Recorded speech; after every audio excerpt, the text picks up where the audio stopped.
Busikawa Bibulang busikaw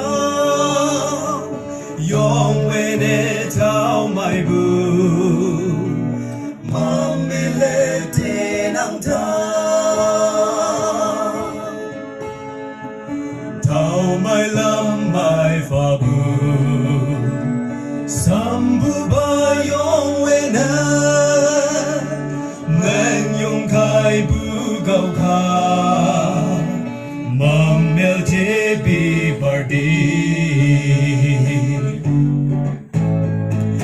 Ulan tam lai de ka te bu tai Seng bu mang ke tu di seng jin bo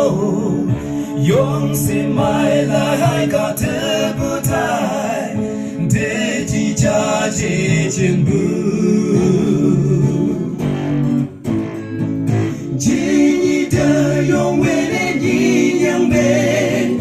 Mong cha ji bu hong a le lai de Bi a nyai ba se ka nge fa Jini nge ye nang ta Tao bu area ma bu Me chang chang ma pen de My long wang sa si Se long ne sa penda Serbia nyai bane Nge akha cha jibu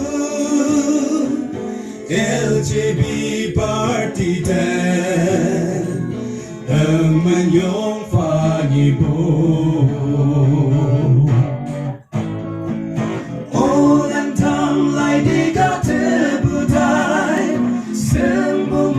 Gitu di sem jimbo Yong se mai la hai ka te butai